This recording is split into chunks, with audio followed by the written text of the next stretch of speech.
All right, let's just jump right into it. Welcome to today's Explainer, where we're going to be stepping directly into the middle of a pretty tense office environment. First, we'll experience a verbatim workplace argument, and then we'll decode the complex English idioms they're using. You ready? Let's set the scene. Bob, I hate to break the news, but our sales were down again last month. Down again, Peter? Yeah, these days everybody's shopping at our competition, Honest Abe's furniture store. But everything in there costs an arm and a leg. That's true. They do charge top dollar. And their salespeople are very strange. They really give me the creeps. Well, they must be doing something right over there. Meanwhile, we're about to go belly up. I'm sorry to hear that. I thought my new advertising campaign would save the day. Let's face it, your advertising campaign was a real flop. Well, then I'll go back to the drawing board. It's too late for that. You're fired. What? You're giving me the axe? Yes, I've already found a new manager. She's as sharp as a tack. Can't we even talk this over? After all, I've been working here for 10 years. There's no point in arguing, Bob. I've already made up my mind. Oh, well, at least I won't have to put up with your nonsense anymore. Goodbye to you and goodbye to this dead-end job. Please leave before I lose my temper. Phew, okay, that got heated pretty quickly, didn't it? Now, what's really interesting here is just the sheer density of the language they used. If you're learning these phrases for the very first time, it is completely valid to be confused right now. I mean, what does it actually mean to go belly up or give me the axe? People aren't literally handing out medieval weapons in the office, right? So how do we actually lock these idioms into our brains so we literally never forget them? Well, to do this, we're going to use a super powerful tool called the Memory Palace. It's a technique popularized by memory expert Tony Buzan, and it relies on 3 really simple steps: association, linking, and exaggeration. Basically, we're going to build a mental space. In this case, we'll use the furniture store from our story, and we're going to link these specific phrases to physical locations inside that store using wildly exaggerated, totally unforgettable imagery. Okay, let's start our tour right at the front entrance. This is where we learn the phrase break the news, which simply means to deliver important and usually bad information. So I want you to visualize Peter standing right there at the glass doors of the entrance.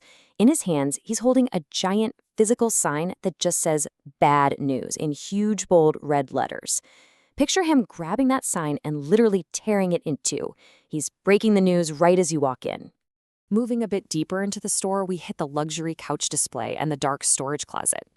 This brings us to cost an arm and a leg, top dollar, and give me the creeps.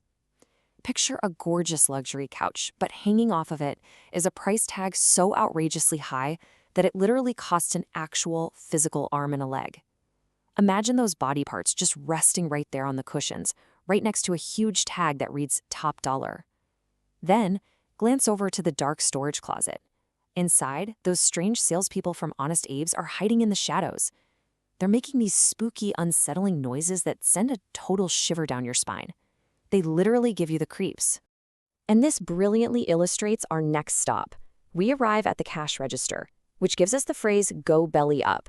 This means to go bankrupt or fail completely. Look really closely at this bizarre register. It's not a normal machine at all. It's actually shaped like a giant glass fish tank. And inside that tank, there's a huge dead fish floating completely belly up right at the water's surface. When a business can't make money at the register, it dies, just exactly like that floating fish. All right, let's move over to the marketing wall and see how this builds our vocabulary even further. Here we have save the day, real flop, and go back to the drawing board. Imagine Bob's giant advertisement pinned up to this wall. You know, the one he hoped would rescue the company and save the day. But instead, the poster physically peels off the wall and does a literal, pathetic flop right onto the floor. Just a real flop. Utterly defeated, Bob has to turn around and slowly trudge over to a massive, comically oversized drawing board right in the center of the room just to start his work entirely over. Now we're nearing the end of Bob's journey, right at the exit door. This brings us to give me the axe, which means to be fired from a job. Think back to Bob's absolute shock in our first act.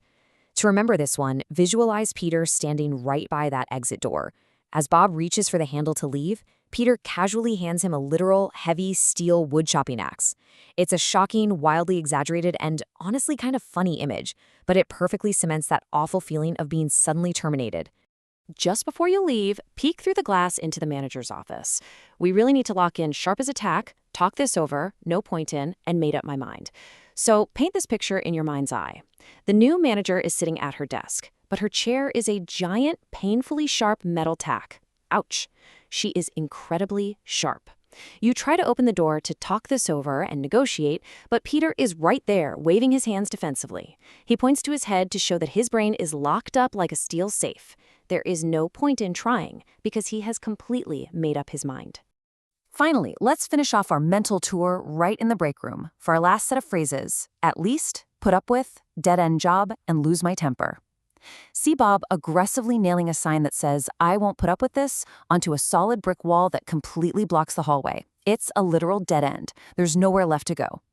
Meanwhile, Peter is standing over in the corner of the room, his face turning bright red as he literally loses his temper. He's throwing a hot coffee mug against that exact same brick wall in an absolute explosive rage. So what does this all mean? The absolute crucial takeaway here is that by turning these abstract phrases into ridiculous, vivid spatial memories, your brain naturally holds on to them. It's like a giant puzzle clicking into place. I want to leave you with a bit of a challenge today. Close your eyes for just a second. Can you mentally walk through that furniture store right now? Can you see the front entrance, the luxury couch, the dead fish in the register tank, the giant tack in the office?